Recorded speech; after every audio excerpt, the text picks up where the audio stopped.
It's my pleasure to welcome you back to the Peterson Institute for International Economics, which of course is a little piece of Europe in Washington. I say that only half jokingly. It's not because we've seceded from the U.S. Scottish style. It's rather that I think we can proudly say that we are the primary venue for serious, challenging, but supportive discussion of the European project in Washington, if not the U.S. My many colleagues, Angel Ubide, Nicholas Veron, Anders Asland, Jacob Kierkegaard, and of course Fred Bergston, have all been working this beat, and we're very proud to have a succession of high-level visitors and speakers to help us engage on these issues. Today, of course, we're going to be speaking about and be addressed by Hans-Werner Sinn, the author of The Euro Trap. I will introduce Hans-Werner, an old friend and a distinguished role model, in a couple minutes. I'd just like to say, for those of you who are not reading our email newsletters quite as assiduously as you might, or because I haven't always gotten things out on time, we have a large assortment of very good European-related meetings upcoming, particularly in the run-up to the IMF World Bank meetings. In particular, I'd like to call your attention to three events. On Wednesday, October 8th, we will be having a luncheon speech by Axel Weber, Professor Dr. Axel Weber, who all of you, I hope, know as the current non-executive chairman of UBS, but more importantly, perhaps, as the one other German besides Hans-Werner Sinn, who's widely recognized and known in the U.S. as a macroeconomist, the former head of the Bundesbank. Later that day, we will be having a panel discussion of the new multilateralism in development banks, featuring Sushma Chakrabarti, the new head of the European Bank for Reconstruction and Development, as well as Simon Johnson from our shop and Domenico Lombardi from CG. On Thursday, October 9th, we have our semi-annual joint meeting with Moody's Investor Services, and we have chosen to focus this on European issues as well. We'll be having keynote addresses from Marco Budi, the Director General of the ECOFIN at the European Commission, ECFIN at the European Commission, and Vitor Gaspar, the current head of the IMF Fiscal Department and the former Finance Minister of Portugal. Too many events, things run together. And also on Thursday, October 9th, we will be doing the Washington release of Martin Wolf's new book, The Shocks and the Trends, I believe. Shifts, thank you. The Shocks and the Shifts. Yes, Martin would alliterate. That's going to be quite a festive public event.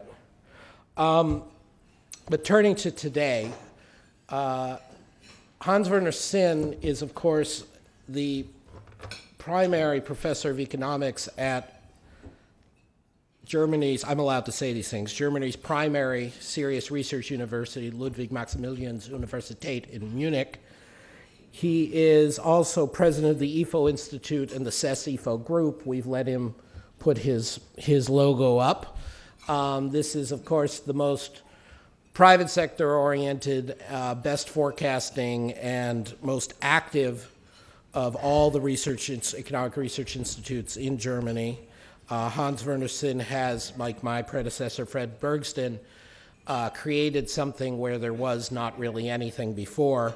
And it's in that sense, I mean, of him as a role model. He has built what is clearly the best economics think tank in Germany and throughout Central Europe.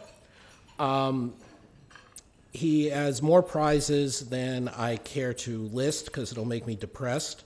But I think it's very important to recognize his position as a public intellectual in the German economic debate, in the broader European economic debate, as a frequent columnist, as the author of best-selling books both in German and in English, as ranked regularly among the most powerful people in Germany by such publications as Wirtschaftswoche, In 2012, he was the only German to be included in Bloomberg's list of the world's most influential people in global markets. Take that, Jens Weidmann. And most of all, he is the author of this controversial, provocative, and yet worthy book, The Euro Trap, or Bursting Bubbles, Budgets, and Beliefs. We will have Hans Werner present his argument. Then Hans Werner will be followed by my predecessor, our Director Emeritus, Siegfried Bergsten, with his slightly different views on Germany's role in Europe and the world. And then we will open it up for public discussion. So thank you very much for joining us. Hans Werner, if you please. Yes, thank you. Yeah, thank you, Adam. I come from the IFO Institute, which is a little bit of United States in Germany. And I would like to talk today about Europe's problems, the content of my book, in all the brevity, which is appropriate. And I'm very grateful for being invited to give this lecture here in the Peterson Institute, an institute which has shaped the international debate in policy issues very much, and there are many topics which we share. And it shows you problematic pictures from the European crisis. We thought the euro was a peace project. As such, it was announced, but it has created hassle and strife in Europe. It has created an intolerable situation in southern Europe, and a situation which is also not very pleasant, not felt as pleasant in northern Europe. In a sense, we have fallen into a trap with this wonderful project euro. There was a big party, then there was the headache, and now we are shouting at one another. This is not exactly what the protagonists of the euro had wanted, including myself. I really endorsed the euro project all the time and was deeply convinced that we needed such a step to bring the European integration forward. I will speak about the bursting bubble, the competitiveness problem of Southern Europe, the rescue operations, soft budget constraints, and what I consider as a solution. But don't expect too much. There is no good solution. There is only the least evil. Concerning the bursting bubble, look at this picture, which many of you have seen. This is the interest spreads in Europe. This is one country which you all know, Greece. At the lower spectrum is Germany, and then there are all these other countries. So when the euro was announced in 1998, and then the exchange rates were irrevocably fixed, there was a period of interest convergence. The exchange rate uncertainty had disappeared, and the investors thought there was only safe investment opportunities in Southern Europe. They disregarded the bankruptcy risk, which is now the major problem. And so there was a period when countries which formerly had paid very high interest rates could borrow at very low interest rates. That was tempting, and so they did. The money went through the government sector into wages of government employees. The money went into the construction industry because there was a building boom, in particular in Spain and Ireland. In the end, it made no difference how the foreign credit, which was available at low rates of interest, reached the internal economy via the construction industry or via the government sector. There was an artificial period of wage growth financed with foreign credit, which deprived these countries of their competitiveness. And then after a 10-year period when everything seemed to work out well, when the American crisis swept over to Europe and banks all of a sudden became hesitant to continue lending and looked at possible risks, we had this bursting of the bubble.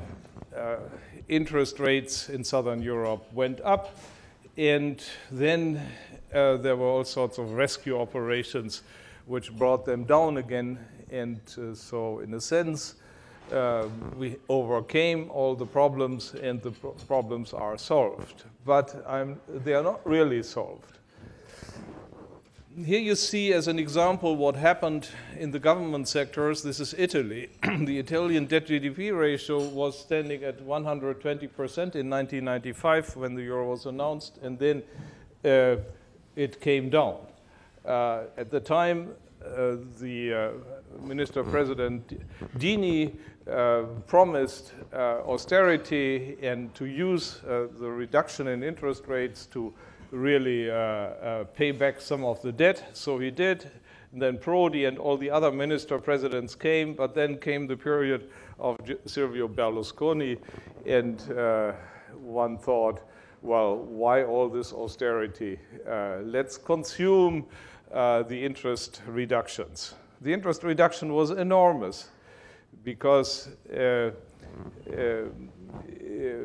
Italy had this enormous public debt which had to be serviced, and they saved more than their value-added tax revenue through the introduction of the euro. But they all obviously used it for breakfast rather than repaying the debt, and the current debt level approaches 140%, more than ever, with the minister presidents changing. Had Italy used the money which they had in their hands because of the interest reduction which the euro brought, guess what today's debt GDP ratio in Italy would have been? 0.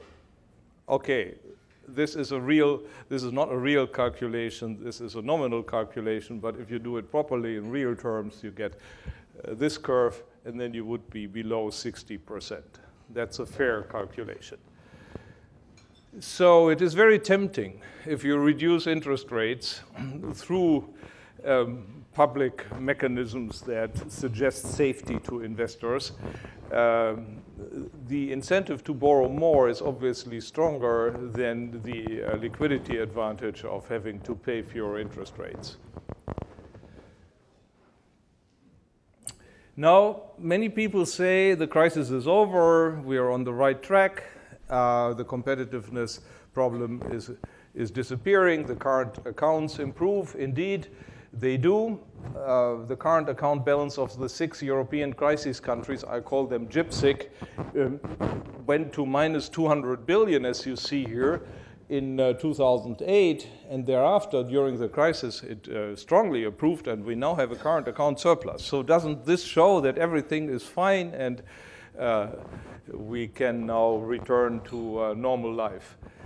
I don't think so. If we look at exports and imports separately, we see that things are not that good. Here you see Greek exports have really lost their trend, left their trend, and imports even more so. And obviously, the improvement in the current account in Greece comes largely through the collapse of imports. And why do imports collapse? Because they collapse because the economy collapses. If you have a mass unemployment, people can't buy foreign TV sets and cars anymore. So that's not exactly what one calls an improvement in competitiveness. Actually, I think it has very little to do with that. Let's look at Spain. Spain is a much better performer. Here you see that Spanish exports are struggling to get back to their pre-crisis trend. Indeed, they have succeeded, so the picture looks much better than in Greece. But even here you see all the movement comes from the import side. The imports left their trends. It's again the collapse of the economy which has improved the current accounts and not really an improvement in competitiveness. And don't forget, a current account also measures interest payments. So the rescue operations which we have carried out in Europe have artificially reduced the interest rates way below the market rates, meaning that fewer interest payments have to go abroad, and that had a very strong positive effect on the current accounts. Again, it has nothing to do with an improvement in competitiveness. The unemployment problem in Europe is still strong. France has a high rate of unemployment relative to its history. Ireland has improved enormously. But here you have Italy, increasing rate of unemployment. The youth unemployment in Italy is even above 40%. Portugal seems to be improving after a difficult period. And here we have Spain and we have Greece, where we have unemployment rates in the order of 25%.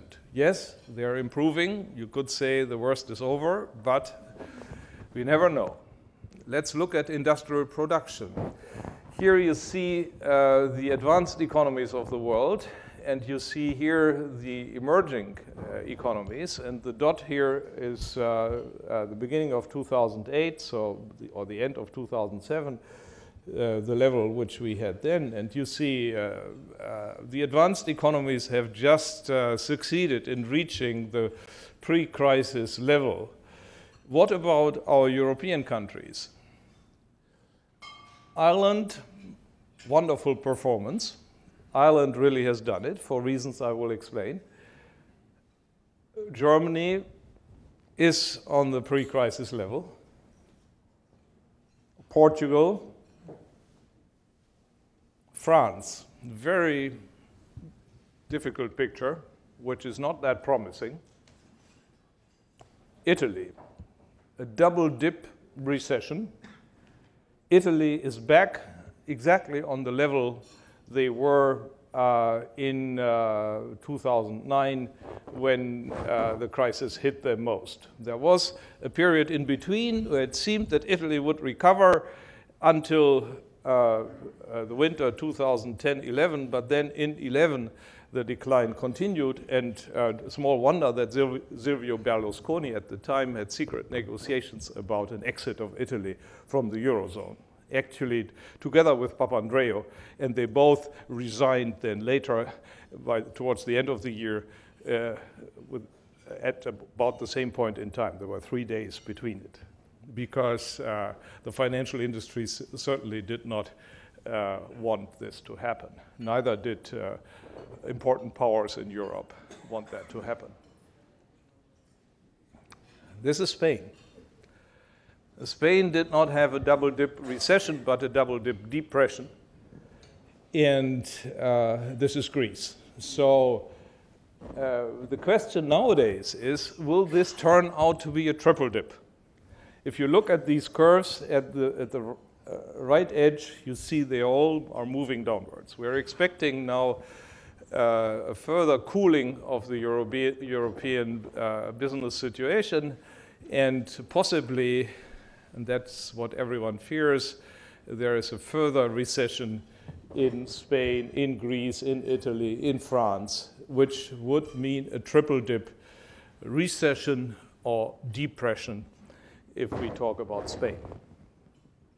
Let's hope it will not happen. We don't know, but there certainly is the risk. Why is this so? Obviously, Europe doesn't have a Keynesian business cycle problem with a lack of demand. This cannot be the reason. The reason is structural. All these countries have become too expensive. And they are too expensive in particular with regard to their new competitors in Eastern Europe. Because when they thought they'd join the euro, that was 1995, Eastern Europe was not really on the scene. The Eastern Europeans came, however, 10 years later, and they all joined the EU. and they are now fierce low-wage competitors. Here you see the wage costs per hour in manufacturing for the Eastern European countries, and let's add our crisis countries in Western Europe, and you see their wages are all way higher. Look here, for example, at Greece versus Poland. Greece has wages of 14 euros, while Poland has those of 7 euros. The Greek would have to be more than twice as expensive as the Poles to make this compatible with competitiveness, but of course they aren't. The Poles are very efficient, productive people. No way to compare that. Or let's look at Spain versus Poland. Spain is sitting here at 23 euros, more than 3 times as expensive as Poland. There is no way this is sustainable. No dream of European politician can solve this problem. It's an unsurmountable problem for Southern Europe. They really went into the trap. Cheap money, low interest rate, party, expansion, the internal sector, the construction sector, the whole economy through the service side was driven up. And now one is sitting there with wages which are way too expensive relative to what is compatible with international competitiveness. That's the problem. They need an internal devaluation. What have they achieved? Let's look at the price levels, the GDP deflator, relative to the respective rest of the Eurozone. Here you see Spain. It's all normalized such that at the time of Lehman, we just reach a level of 100. They start at 80 and go to 100. Obviously, 25% relative price increase for Spain, relative to the competitors in the Eurozone. And that killed them.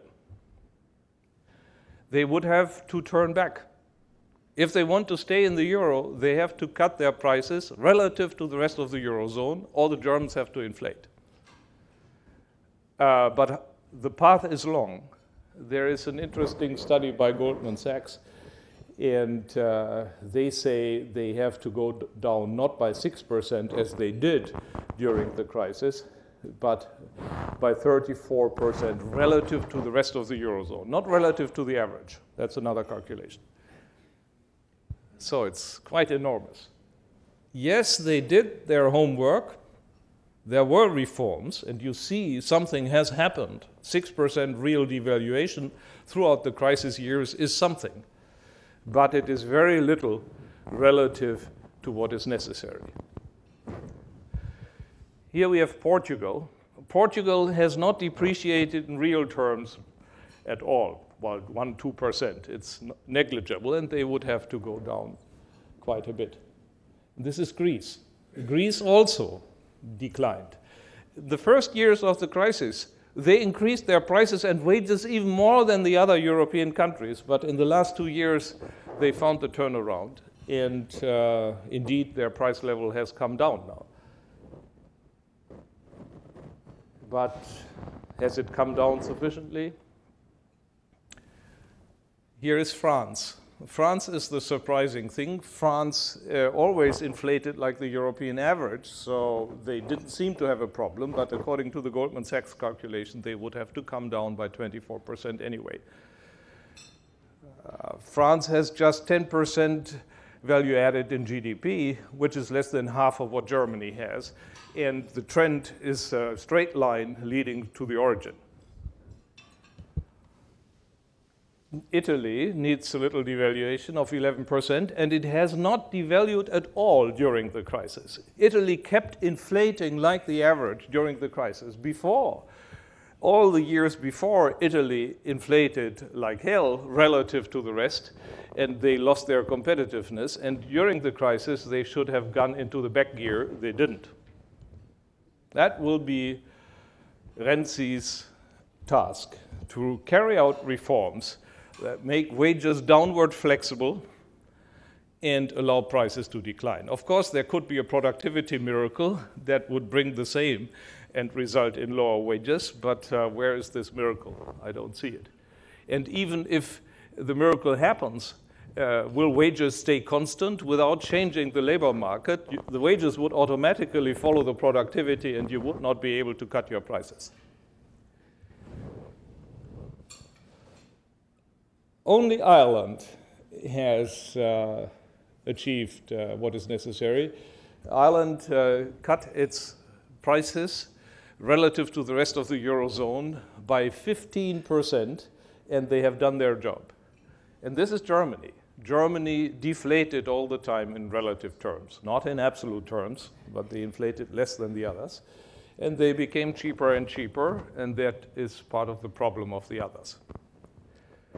And Germany would have to increase its price level by 30% to rebalance the whole Eurozone, while others will have to go down by 30%.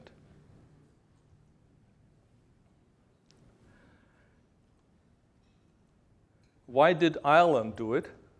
My interpretation is the Irish crisis began earlier.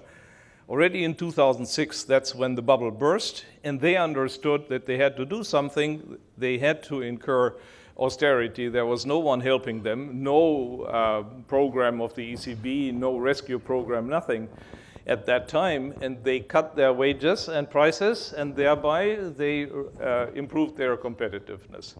While all the other countries came into the crisis simultaneously after Lehman, and they found other ways to handle the crisis rather than going the austerity path.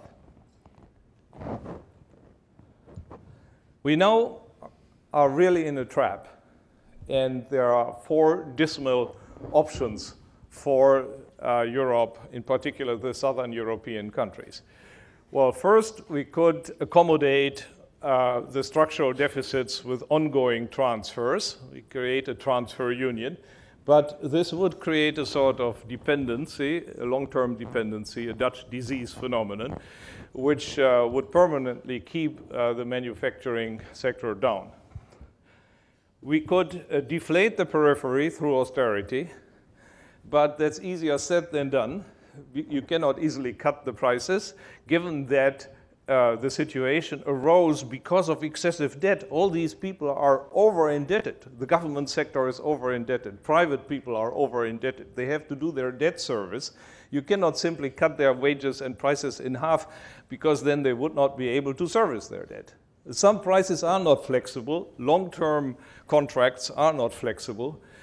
So it is not so easy. Keynes was right when he pointed to the difficulties. Mass unemployment and insolvencies are the result of such a strategy. Well, we could inflate the core. Germany could inflate, but it would have to inflate by 71% if we wanted to avoid an actual deflation in some of the other European countries. That would deprive German savers of 40% of their wealth. Will it happen? I don't think so. And even if Germany tolerated it, is the ECB able to create such an inflation? Not so clear. How do you do inflation? By cutting the interest rates? Why? Not if you're in a liquidity trap. You have used your powder already. It's not so easy, even if you wanted to do it.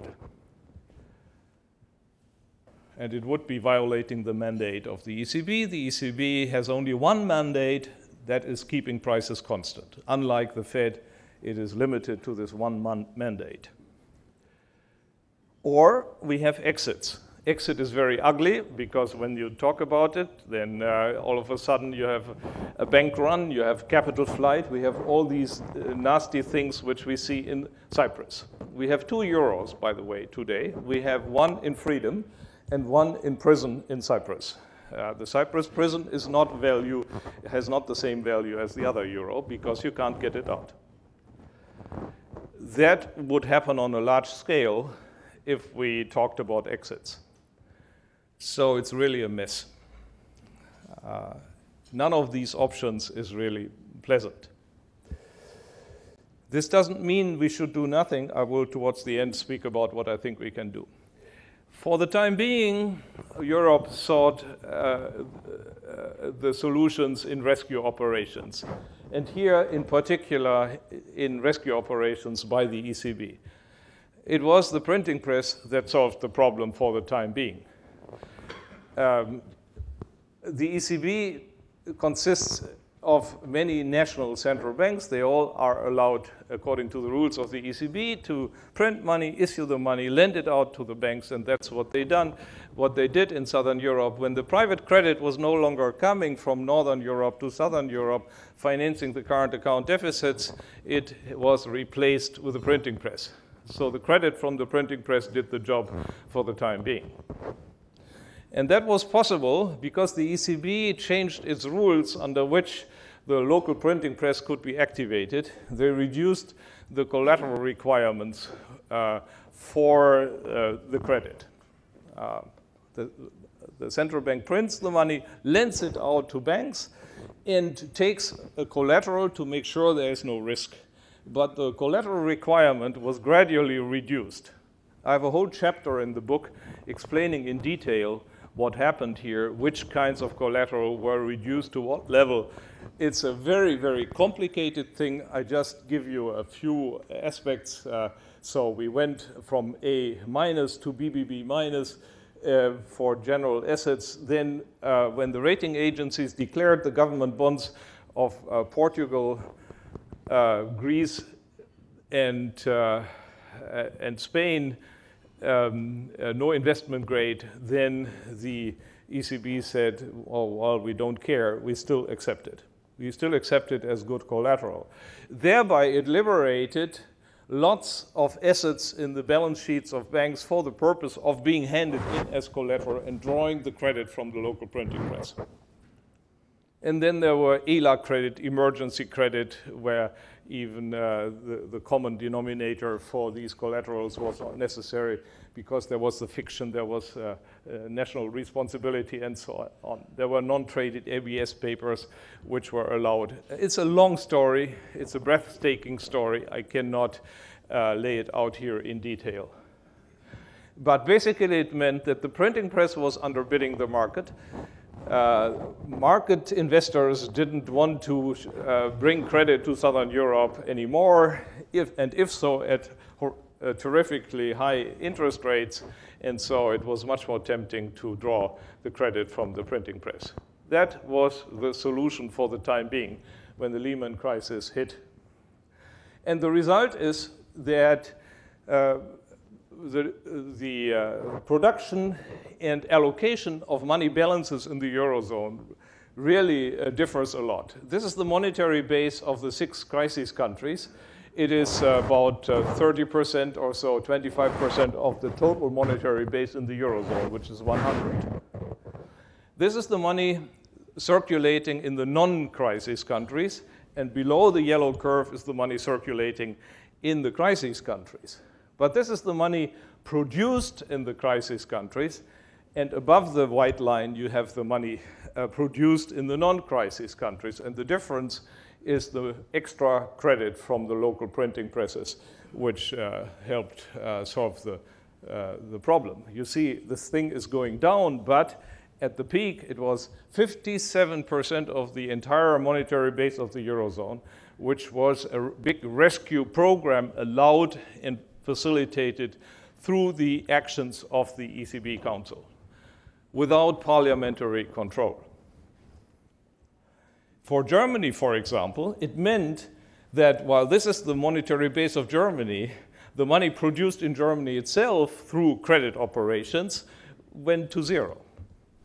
At the peak of the crisis in the summer of 2012, there was not a single cent in Germany, which was created by the Bundesbank and lent to the banking sector. All the money which circulated in Germany was cabled in from Southern Europe. The Southern Europeans printed the money, bought the goods in the north, redeemed their debt in the north, bought assets in the north and elsewhere, and that money crowded out the money which usually comes directly from the Bundesbank through credit operations. It was extreme in the true sense of the word. It was not a marginal operation.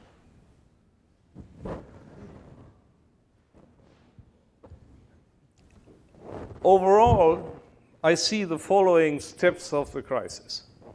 to repeat some of the things I've said. First, we had the credit bubble in Southern Europe. The euro created this artificial safety for investors. Interest spreads disappeared, excessive borrowing. That led to the inflationary credit bubble, depriving the Southern European countries of their competitiveness. Then all of a sudden, private investors didn't want to continue financing the current account deficits, and the printing press was the solution, replacing the credit which came via private markets.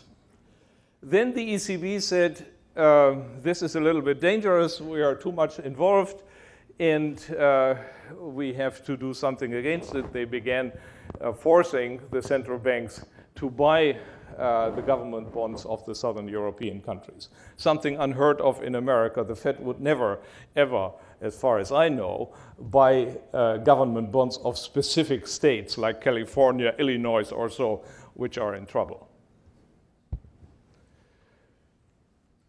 Then came the fiscal rescue operations. The ECB had made the prior decisions, and then they said, no, but we want to step out. You have to take over politicians. And so the politicians saw no alternative but to create huge fiscal rescue funds, and the parliaments then made the respective decisions on these rescue operations.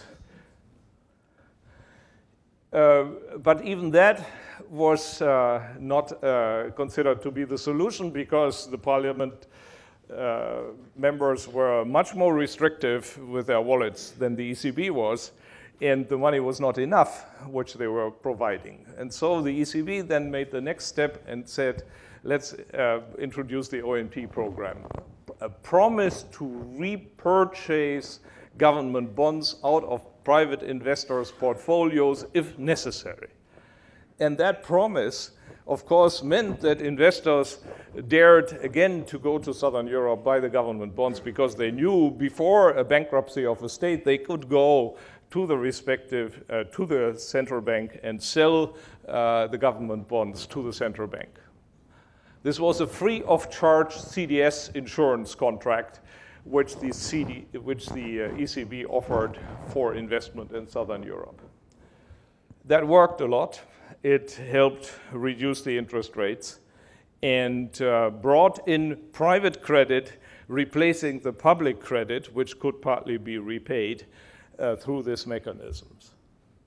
But it was not the market. It was a free of charge public insurance for credit flows from Northern Europe to Southern Europe. You know, savers in Northern Europe didn't want to go to Southern Europe anymore. They had burned a lot of capital. They wanted to retreat and do something else. And then the ECB says, no, we still want you to go, and we insure your investment in Southern Europe. Okay, then they go. But it's a subsidy. It's something which is, in my opinion, alien to a market economy. The government is not to decide, or the ECB is not to decide where to invest. It should be market forces. Investors who sit on their wealth portfolio should make the decision where to invest. And out of these decisions come the allocation of economic activity in space. It's not the ECB Council that determines where to invest, but it is private investors in a market economy. And then we have the banking union, because through these guarantees for government bonds, we can reestablish capital flows to the government sector, but not into the private sector, which has a similar problem. So we need to do something with the banks and establish a sound banking system. I think this is very necessary. We need a banking union. We can't have a joint responsibility for the credit. You know, they all receive credit from the ECB, and we have different rules by which we supervise the banks. That has to be normalized and has to be under common control. The issue here is, to what extent will we socialize the bank risk? There are different opinions. And the next step is now quantitative easing, which is in the making. The ECB has announced that it will not only give credit to the banks, But in the future, it will buy the assets from the bank's balance sheets. The banks are very stressed in Europe. We have the stress tests. There are lots of difficulties. And one of the solutions is to offer the banks that their assets could be sold to the ECB. This is in the discussion in the moment. The rules are not yet clear. We can perhaps later speak about that if we have time. Basically, capital markets have been calmed by shifting the investment risk away from the investors to the taxpayers in Europe. Because the taxpayer is also standing behind the ECB. Any loss of the ECB is a loss of the taxpayer because the seigniorage would no longer be distributed to the respective national treasuries. Is this the right policy? I doubt, because the taxpayers are ordinary people who understand very little about this thing, while the investors are very clever guys sitting behind their screen optimizing all the time.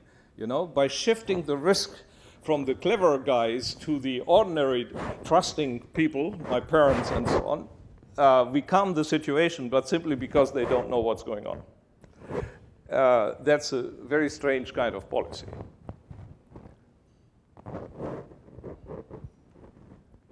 Overall, if we sum up, here we have a column that gives you the maximum public credit through all these mechanisms, which was given to the 6 crisis countries, 1.339 billion euros, and of which the smaller part, just 17%, was controlled and decided by the parliaments of Europe, and the largest part was decided by the ECB Council, namely 83% of the overall public rescue operations. That is the issue in Europe, because the ECB has not been given the mandate to carry out such risky rescue operations and redirect the capital flows. The ECB thinks it has the mandate. There are other opinions about exactly that issue. The German Supreme Court, for example, has not ruled, but said in a public declaration in February that it is not of the opinion that the ECB has respected its mandate. It has overstepped its mandate, and it has misused its power. That it says verbally. It has now asked the European Court about its opinion, but not to take over the case, but just to see whether they have an argument. And the issue is not yet clear. We will come to the ruling of the German court in next February. And should the European Council say everything the ECB did was okay, then the German court will probably say, well, we respect you, you're the superior court, but unfortunately, this is not compatible with the German constitution, so Germany has to either change the constitution or get out of the Maastricht Treaty.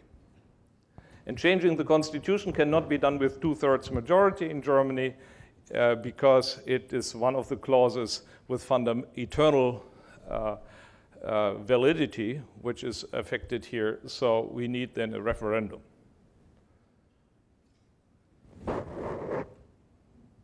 Overall, I think we had very soft budget constraints in the Eurozone. I use this term of Janos Kornai, which he used to describe the difficulties in the Soviet Union. Market economy can never work with soft budget constraints. It needs hard budget constraints. But all these policies are to the opposite. Well, from the Keynesian point of view, there are lots of arguments you can make for temporarily loosening the budget constraints and so on. We all know the arguments. But we are now 7 years after the outbreak of the crisis. Is there still Keynesian deficit management which we need? I doubt that. The crisis has very, very little to do with Keynesian mechanisms and Keynesian recipes. Of course, Keynesian recipes are a drug that kills the pain. That is true, and that helps for the time being. But it is not a cure. Basically, we had too little care from the beginning. Investors were negligent when they went to Southern Europe, too low interest spreads, because there was the bailout option at the horizon. So this inflationary credit bubble happened. Overheating, the competitiveness was lost. And now we have systems of introducing joint liability for the debts that were built up, again artificially reducing the interest rates, but that brings us back to the same kind of problem with which we started. If we artificially reduce the interest rates through common joint guarantees, there is an incentive to overborrow, as I showed in the Italian case. That is fine for a couple of years, but then the mess will even be bigger. And I repeat, there is no analog to the United States or Switzerland. In Switzerland, if a canton overborrows, it goes bust and no one helps it. The same in America. No one even discusses the option of bailing out California, Illinois, or similar countries which are in difficulties. But Europe does that, even though Europe has not created the United States of Europe, which it should, in my opinion. And the book ends like that. The soft budget constraints are very dangerous, and why, that you have seen in the American history. When Alexander Hamilton in 1791 mutualized the state debt, that helped for a while because everyone could keep borrowing. The states kept borrowing, the interest rates were reduced, but then there was an inflationary bubble, and that bubble burst in 1837, and from 1837 through 1842, 9 out of the 29 American states and territories went bankrupt. Harold James from Princeton University says Hamilton thought that his debt mutualization would be cement for the new state. But in fact, it turned out to be an explosive. Europe, I think, should try to learn from the American experience. And here my solution. It's not really a solution, but that's what we should do. We need a debt conference to cut some of the public debt, bank debt, target debt, this debt resulting from the credit between the central banks. We should allow for temporary exits of severely uncompetitive countries, exits, devaluations, the option to return at a later point in time at a new exchange rate. And then we need a system of harder budget constraints for central banks such that this money printing, local money printing in case of need is not possible. Basically, it's a breathing currency union. We don't have the European state yet. We don't have mechanisms and can't have mechanisms as you have it in America, where you have some sort of transfers through public budgets, but you have also strong control from Washington of what the individual states do. As long as we don't have created the United States of Europe for the time being, we can't have the euro in the old way. We need a system which comes closer to a Bretton Woods system, something between the dollar and the Bretton Woods system, a breathing currency union, that's what I call it. Something where you can exit, and investors know you can exit. They know there is an exit risk, and therefore they charge high interest rates. And because they charge high interest rates, you don't overborrow. This self-disciplinary device is absolutely necessary. If we don't have that, I'm afraid the European project will never be able to succeed. Thank you very much for your attention. So I'm going to have Fred come up, and then Thank you so much, Hans Werner. Beautifully paced, beautifully explicated, beautifully original, and beautifully subject to discussion. For that, I turn to my friend and mentor, Dr. C. Fred Bergston, as you know, founding director of the Peterson Institute, but two other qualifications are relevant. First, he was probably the first and certainly the foremost American economist to come out and argue for the likely success of the Euro project when it was first proposed in real form in the early 90s, and remains a staunch advocate of its viability. And second, he is just back from a successful tour in Berlin, where he followed me for once as the Kurt Fiermitz Distinguished Lecturer at the American Academy in Berlin. So he's been honing his arguments for a German audience, just as Hans Werner Sinn has been honing his arguments for an American audience, and we can now see the cultures clash. Fred.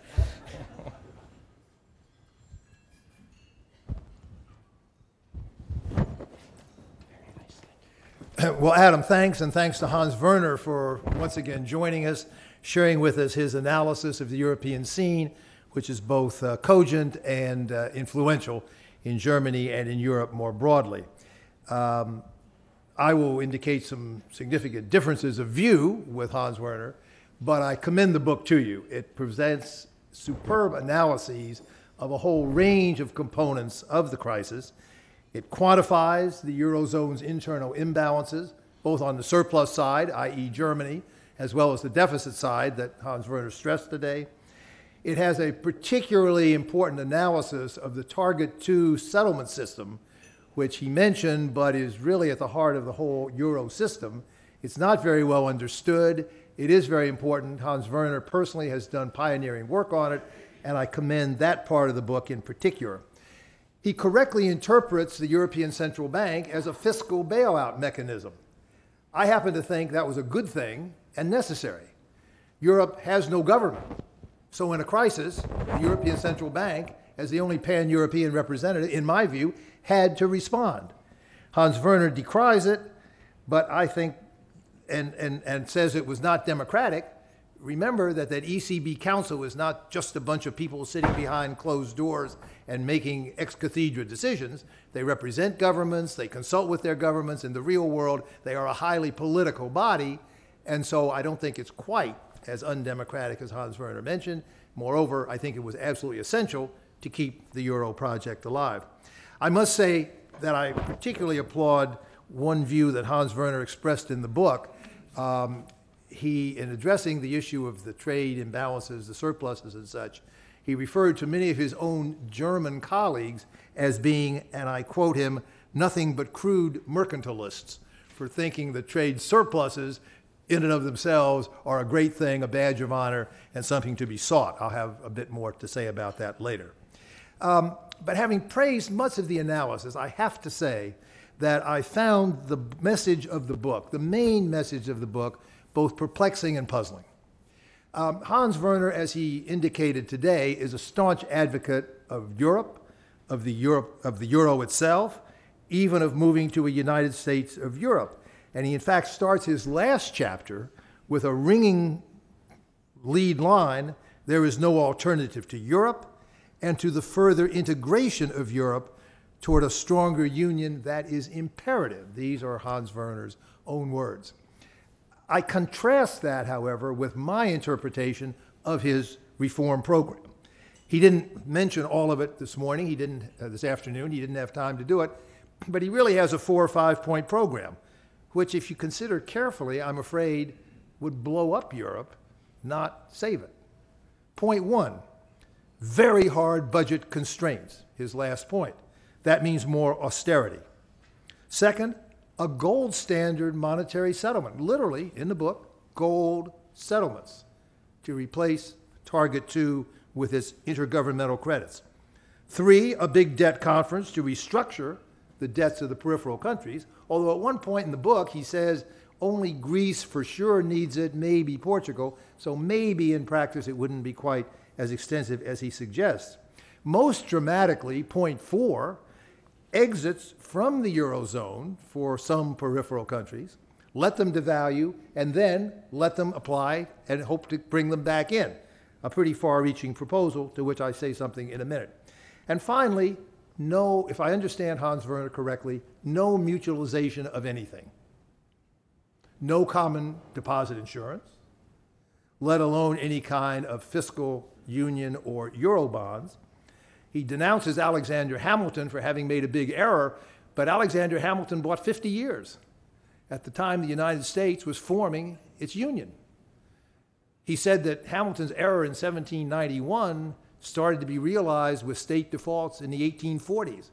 I guarantee you, if the European leaders felt they could buy 50 years with some decisions along those lines, they'd take it in a minute, Hans Werner, and maybe that's the lesson of Alexander Hamilton, not the one you draw. But my bottom line from his 5-point program is that each of its elements are very dubious, very tendentious, I don't believe likely to help, even if they were feasible, and trying to put them all together, even if there was an effort to do it, seems to me that it almost certainly would be an explosive mix in the European situation. I don't think Hans Werner would lead to a breathing currency union. I think it would lead to one that at best would be on a respirator and probably would expire in the fairly near future. Just to mention one of those points, the idea of exits. Hans Werner argues in the book, and to be fair, he didn't have time to lay all this out this afternoon. Hans Werner argues, let the countries with the high cost situations exit and devalue, and then he argues they would have a big incentive to take on major policy reforms so that they would be accepted back into the Union. It seems to me he's got it backwards. The countries are making vigorous efforts now to implement economic reforms to stay in the Union to avoid having to exit. If they were to exit, and you give them the alternative strategy of devaluation, then all the pressure to undertake reform disappears. Indeed, that's the objective of your exercise. So it seems to me the system of incentives that Hans Werner is suggesting today has it backwards in terms of that major component of his program, and I would be particularly skeptical of that major aspect of his program. So I have to admit, with great respect for Hans Werner's work and the very cogent analysis in the book, I do find a big disjunction between the stated goals and the program proposed to reach it. I'll look forward to discussing that in more detail. My other main criticism, and the one I want to spend most of my time on, is Hans Werner's treatment of his own country, Germany. In fact, in the book, he didn't say it today, but in the book, he paints Germany as something of a victim of the Euro system, blaming the Euro for much of Germany's lagging performance in the years before the crisis. No time today to debate the history of the German economy after unification, but let me just assert that that situation has totally changed. Today, Germany is an island of prosperity and stability within a very depressed neighborhood. Indeed, Germany may in fact now be the only country that is benefiting, at least benefiting very much, from the euro, and therein, in my view, lies the heart of much of the current problem that I will be describing in the next few minutes. As Adam said, I spent 2 weeks in Berlin in June. I gave a series of lectures. I talked to all the top officials in the German government. One of them said to me frankly, Germany is at the bliss point in economic terms. Unemployment is very low. Inflation is non-existent. The budget is balanced. We have decent growth. We have huge external surpluses that, despite Hans Werner's admonition, most Germans love, running at 6 to 8% of their GDP, and Germany is again the #1 creditor country in the world, or about to become it. And all this bliss point, to repeat, is in the midst of a depressed neighborhood where everybody else is in big trouble. Now, how did this shift happen? How did Germany move from being the sick man of Europe a decade or so ago to this current economic nirvana state? Well, first and foremost, it's got to do with the hard work and high productivity of the Germans, as always. But policy had a lot to do with it. The Agenda 2010, implemented under the Schroeder government and inspired to a significant extent by Hans Werner and his colleagues at the IFO Institute, give credit where credit is very much due on that, that led to significant labor market reforms, in Germany, the like of which are needed now in the deficit countries.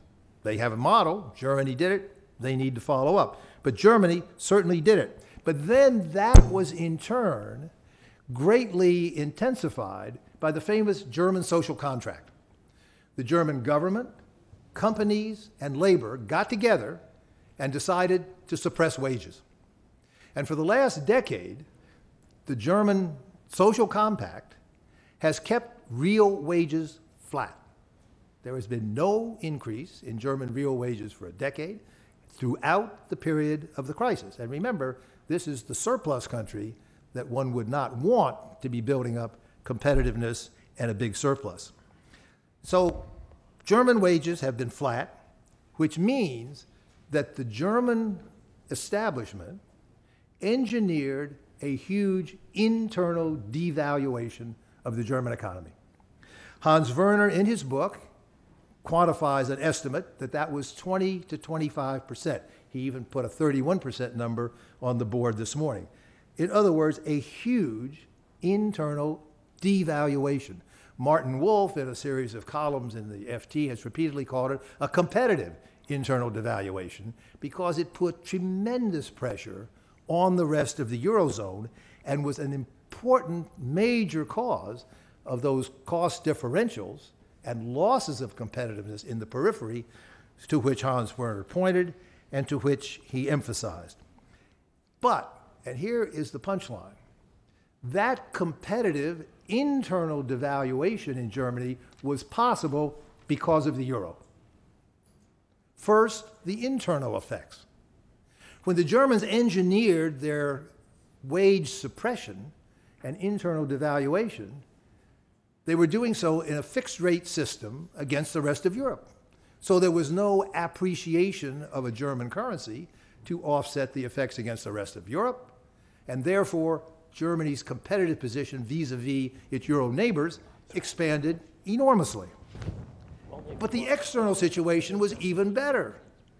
Here was Germany dramatically improving its cost competitiveness, but its currency vis-a-vis the rest of the world was not only a flexible rate, it was a rate determined not just by Germany, but by the entirety of the Eurozone, including the weaker currencies. So, the weaker countries. So what Germany wound up with was the best of all worlds. The world's biggest trade surplus and a weak currency. And the euro is weakening again today. So there was no adjustment process. Back in the old days, Germany would have an export-led boom, the Deutsche Mark would appreciate, Helmut Schmidt would complain about it, but the result was some adjustment. None at all. Neither internal to the Eurozone nor external to the world as a whole. And so, the economic nirvana described to me by German officials 2 months ago can be clearly understood as an important part, a function, a result of the Euro system. And Germany clearly then comes across as the basic major beneficiary of the whole Euro system. Had there been a Neue Deutsche Mark, had Germany moved outside the Euro system, as some proposed, had there been a market mechanism in the old days, as Hans Werner would like to see, that Neue Deutsche Mark would have gone up at least 20%, probably 40% or more, in the wake of this improvement in the German competitive position. But none of it happened, internal or external, as a result of the Euro system. Therefore, Germany winds up with the best of all worlds. And indeed, because it doesn't even have its own exchange rate, the rest of the world can't even criticize it. We criticize China and others for manipulating their exchange rate. Can't do that with Germany because, after all, it doesn't have an exchange rate of its own.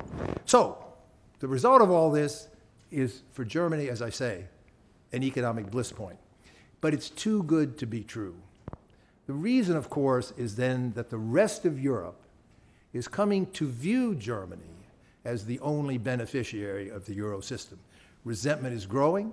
That had to be a major factor in those recent European parliamentary elections. So doubts are rising about whether the system will be politically sustainable. It would be an enormous irony if, having come through the market crisis phase of the Euro system, both from 2010 to 2012 when things were very uncertain, and even since 2012, since Draghi's statement about doing whatever is necessary has calmed the markets. It would be a huge irony after that evolution to now move into a phase where political resentment against the leading country caused the problem. Therefore, it seems to me it's absolutely essential for Germany to take the lead in a new phase 3, where financing is no longer the objective of the exercise, but real adjustment is. Hans Werner here, and I give him credit with his final comment, pointed the way by suggesting that Germany needs an internal revaluation of something on the order to 20 to 30%. But he's a little bit misleading and putting up a straw man when he says Germany would have to inflate by 71% to solve the problem. Nobody says Germany should solve all the problem, but maybe half.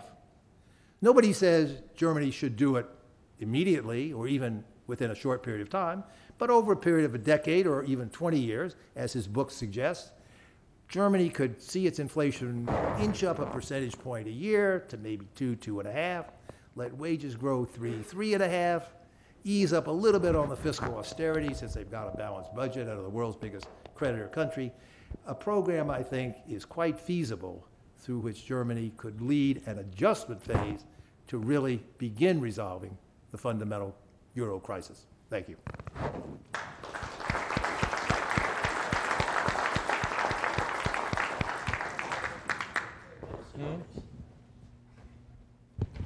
Yes.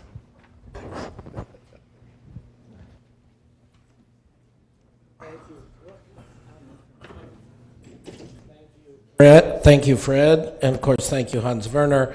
I'm sure our distinguished guest wants to respond to our distinguished discussant. We also want to have time for questions from the floor, so I'll ask him to just briefly say what he thinks of what Fred said. Yeah, well, thanks a lot. This is a valid point of view, which you represent. I know this very well. Most people argue that way. But concerning the details, first of all, German inflation to solve some of the problem is indeed necessary, and I advocate that in the book. So what you said towards the end of your presentation here is exactly what the book advocates, but not 70%. 70% results if no one cuts his prices. If some countries are willing to go through some deflation, and then Germany is inflation by 25, 30% would be enough. But if no one wants to cut the prices, then that's what the calculations show. German inflation would have to be 70%. That is my prediction, a little bit too much for the Germans to tolerate. Concerning the whole message of the book does not make the main point that Germany is the victim. The victim is everyone, and in particular Southern Europe, as I emphasized in my talk. So we all fell into a trap because the euro created so much distortion in the whole system that no one can really be happy with the final result. And the most sufferings I see, of course, in Southern Europe, as I explained. We have close to 60% youth unemployment in Spain and Greece. This is already a catastrophe. I wonder how long we want to tolerate this catastrophe. This is a sin to the people, the ordinary people who have nothing from rescuing the financial markets. It leads to extreme political parties in Europe, which take up this protest from the people, and who knows where Europe will be led. The political dangers by destabilizing the societies and the government sectors I find much, much bigger than the risk of a financial crisis. I see the risk of a financial crisis. You're perfectly right in pointing out the difficulties with exits. And every economist can spell out the difficulties that will happen. But the true difficulties and dangers in Europe are much more grave than a financial crisis. What happens if Le Pen wins the next election? What happens if Tsipras wins in Greece the next election? What happens if Catalonia, because of the desperate situation, separates in this autumn? I mean, these are the real problems. This unresolved competitiveness problem creates a political momentum which will destroy Europe if we don't do anything against it. And therefore, I think that more radical solutions are necessary of the kind which I described. I know exactly that you're right with all the terrors, the description of all the terrors that could happen. We have to compare terrors with terrors. And the question is where the terrors are bigger. And my point is that the whole financial industry discussing these issues just looks at their portfolios and underestimates the political risk that results from a policy of continuing what we have done. And now concerning two further points, gold standard. America had a gold standard for internal settlement between the district feds until 1975. Don't forget that. It is not possible to allow national central banks to print the money if they can't borrow it. There must be some constraints. And here the constraint is if you do that, then you implicitly borrow and you have to compensate the others with gold. America had that between its 12 district feds. And only when the Bretton Woods system fell did America go over to another sort of settlement with assets. So it's not that absurd as it may sound. And then Germany, my point is, which I explained clearly, that Germany is in a boom now.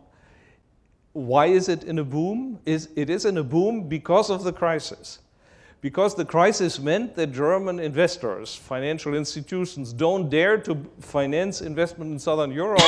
They rather finance German housing.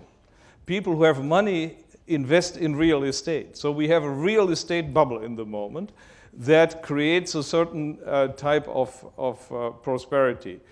But this little bit of extra growth, which we got out of it during the crisis relative to the others, has not prevented Germany's GDP per capita from falling from the second level it had in 1995 among the now Euro countries to the 7th rank today. We fell to the 8th rank during the time when the euro seemed to function, and then during the crisis, we came back from the 8th to the 7th rank. So what happened, Germany was 10 years ago not competitive. Its wages were too high, many reasons. Then there was the fall of the Iron Curtain, low-wage competitors at your doorstep. And then came the euro with all sorts of low-wage competitors without customs barriers and the same currency, which made life very hard for German industry. And then, in addition, the euro told investors, you can go to Greece and buy the government bonds. You can finance the Spanish real estate sector. This all was gold that glittered more than any ordinary investment in Germany. Germany, at the time, had the lowest net investment rate among all OECD countries in GDP. So it stopped growing. And this is the law of capitalism. Let me end with that. If capital goes from A to B, A being Germany and B being Southern Europe, then B goes into the boom. The booming region develops its incomes and imports more. It gets a current account deficit. And the slump region, where you don't have the investment anymore, gets a current account surplus because the imports, the incomes grow very little, the imports grow very little, and if anything, the export competitive increases through the relative price effect.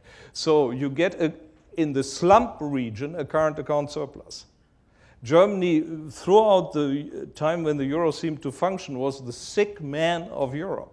Little noticed outside Germany. I wondered always why that was the case. Hans Werner, only now things have changed. I have to stop you. I'm going to skip putting in all the ways I would correct both Fred and Hans Werner in the interest of allowing our guests some time. As usual, we have a microphone at the front. For those at the back, you can go to standing mic. Please identify yourself when you speak. and when I recognize you, and please pretend you're asking a question. First to Warwick. Thanks very much. Warwick McKibben from the Brookings Institution. I agree very much with Werner's presentation and diagnosis. One question I had, one option we modelled, as well as the policies you've proposed, is to take the Eurozone, switch it into a dual currency zone with a 40% internal devaluation of the South relative to Germany. Now what that does is it does cause a boom in Southern Europe, but it causes a deep recession in Germany, particularly German durable goods exports to Asia collapse. It does, however, lead you 5 or 6 years of adjustment where the real economies can recover in the South. Do you think a dual currency adjustment within the Eurozone is feasible? And do you think it's something that Germany would resist because of the fundamental problem that Fred really pointed out, and that is the euro itself is helping propel Germany's prosperity through the undervaluation of its exchange rate? Yeah, we are in an artificial prosperity with 7.3% current account surplus. Germany's current account surplus this year is 200 billion euros. It's the biggest capital exporter of the world. It's a completely strange and artificial and unsound thing, because what one accumulates are assets in rescue operations and claims against the ECB system. It looks very good because people have jobs, but you export goods for dubious claims, and the whole economy is distorted. This is one of the illusions which politicians have, which I called mercantilism, that they think this sort of export boom is something they can live on for a longer period. When the German baby boomers are 50 years of age, in 15 years they want their money back because they go into pension. From whom? From people who have received the rescue funds. They will not repay. I think this is not a solid path on which Germany and the rest of Europe is developing. So we need a revaluation either through inflation inside the Eurozone or through some currency realignments through a breathing currency union. But what I don't like is to cut the euro in half, as some propose, because of the political implications. The German-French understanding, entente, is the driving pillar, the pillar of the European Union and the post-war system that should not be put at risk.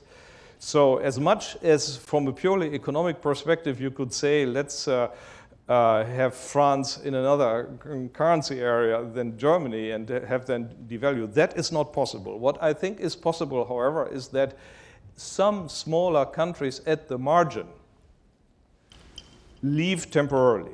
Greece really has no chance. They are twice as expensive to some extent, or 40% more expensive than Turkey is.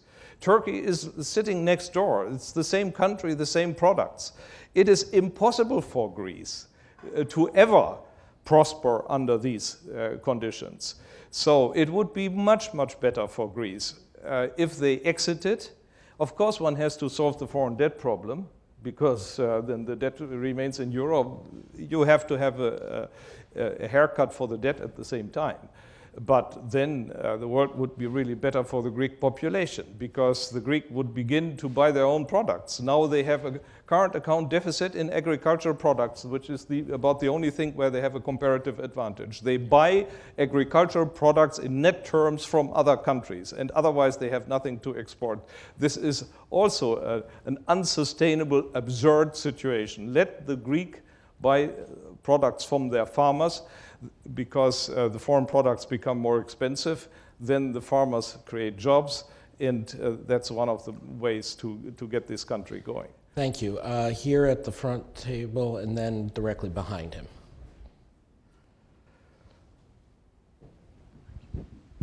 Felix Hüfner from the IIF. Going back to Germany, you mentioned before Germany is in a boom. Why is it that German inflation is barely above 1%? Shouldn't that adjustment been happening already? And it's creating all these headaches at the ECB level with keeping euro area inflation down. So what is holding back German inflation? Yeah, I think that is the European rescue operations. You know, again, Germany is the largest capital exporter in the world. Much capital was flowing to Southern Europe. The investors now shy away and don't want to go. They invest in German real estate. We have a boom in the labor market. Wages are increasing rapidly, have been increasing rapidly recently. There was a pressure on prices that would have reduced the competitiveness of the export industry. Good so, would have improved the terms of trade. But this process, the self-correction, which the markets would have realized, is now undermined through the policies of the ECB, because the ECB says, no, we don't want that. We don't want this money to be invested in Germany. We rather give incentives and public guarantees so that it goes to Southern Europe, because they need the money. Well, that is one of the reasons why the German boom is not strong enough to create this inflation. You cannot have it all. You can't have the investment in Southern Europe and create an inflationary boom in Germany at the same time. You have to decide what you want. And politicians even, I don't claim the ECB doesn't understand that, but politicians do not understand, for example, that a country which has a current account surplus is exporting capital. The EU claims Germany should reduce its current account surplus because it is stealing markets from other countries. At the same time, the EU wants Germany to export more public capital to other countries. How come? Impossible, given that most of our current capital export is a public capital export anyway. Okay, the last question, the gentleman there at that table. Dear Professor Sinn, Alex Privitere with AICGS. I wanted to ask you something about the latest monetary policy decisions taken by the ECB, not because of the monetary aspect of them, but mostly because of the speech that preceded those decisions that Mario Draghi held in Jackson Hole. Basically, almost echoing the sort of Abenomics approach of the three arrows, saying that Europe needs to work on the supply side, on the demand side, and on the monetary policy side. What is it about what Draghi said in Jackson Hole that you, and you are looking for a solution to the problem, don't like? Why is that approach not workable? Or if it is workable, wouldn't that approach be a more realistic way to get Europe on a path out of the slump? Thank you. Not out of the slump. It is something that alleviates the pain. It's a Keynesian demand management by allowing the countries to borrow more. Well, but that is not the only thing. He also wants structural reforms, and here I clearly endorse what he says. But I think we have had too much Keynesian demand management throughout the crisis, and that money out of the printing press, money out of the rescue operations, these public guarantees for investors going to Southern Europe has helped the southern countries to postpone the reforms. What has happened in Italy? Nothing has happened in Italy. Berlusconi, the only time he dared some reforms was when the interest spreads went up. And then the ECB intervened, the interest spreads came down, and then he said, oh no, I did not really mean it. Then came Mario Monti. Mario Monti was trying to carry out reforms, and then the ECB came with its LTRO and said, and helped the banks get the funding. So they put the pressure out of the system, and then politically Mario Monti could not carry out his reforms. This is unfortunately the case. The reforms come only under pressure, and if you take the pressure away through monetary and Keynesian relief operations, then the reforms will not take place. I showed you that Italy did not do a bit of an internal devaluation, even though they suffered from 7 years of crisis. Now, unfortunately, we're out of time. I have to at least say for the record, there are many of us who have the exact mirror image view of Hans Werner's last statement, that what has been demonstrated over the last 7 years is that the imposition of austerity works against structural reforms, that controlling for the business cycle, these countries actually did engage in austerity, that the ECB never did what it was supposed to do, and that made the crisis worse. That's at least an alternative point of view. But we are grateful that Hans-Werner Sinn came here to give us his alternative point of view.